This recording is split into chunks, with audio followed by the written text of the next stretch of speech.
Mr. Speaker, following our announcement on the 15th of December 2008 that we would bring forward legislation early in the new year to respond quickly to any crisis or hardship situation, we are pleased to say that a financial assistance bill was introduced in the Assembly earlier today. The aim of the bill is to provide the Executive with flexibility in the allocation and distribution of resources across all departments, so that it may be able to respond quickly, effectively and decisively to deal with exceptional circumstances or tackle poverty, social exclusion or deprivation. We have tabled a motion for tomorrow asking the Assembly to approve the bill proceedings under the accelerated passage procedure. Subject to the Assembly approval to the use of this procedure, the bill's second stage debate will follow immediately, and we expect the bill to pass all of its stages with the Assembly's approval by the end of January. For supplementary. Mr. Speaker, thank the Minister for his very full answer. However, will he give an undertaking that the use of this rapid response mechanism by OFM-DFM will firstly be tabled at and agreed by the members of the Executive and will not be used to undermine the individual departmental responsibilities of ministers? Minister.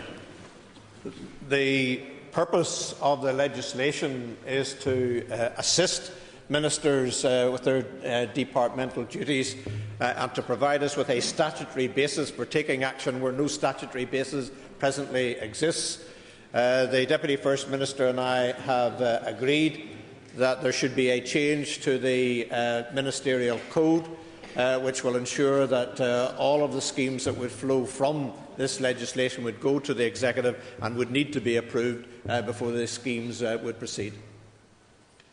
Mr. Allegheason. Can the First Minister tell us how he believes devolution has helped tackle towards fuel poverty? Minister. Well, it's almost self-explanatory in that I think we're probably the only part of the United Kingdom that has produced the scheme that we are now looking at. And I suspect that some of the other devolved institutions will look at us with very considerable envy. It shows the benefit of devolution. It simply wouldn't have happened under direct rule. It shows that the Executive is able to react, able to look at the interests of the people that we represent, and even if the means aren't immediately at our disposal, we are prepared to take the necessary steps in order to be able to act on the decisions that we take.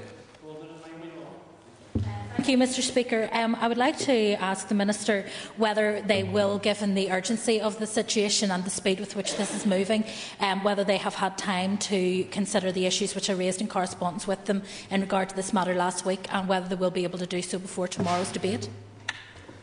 Minister.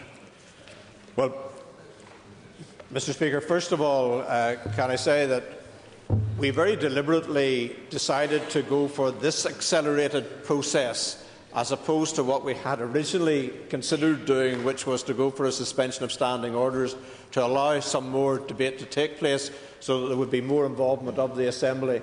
It gives us the opportunity to hear the Assembly tomorrow before the Executive would meet on Thursday.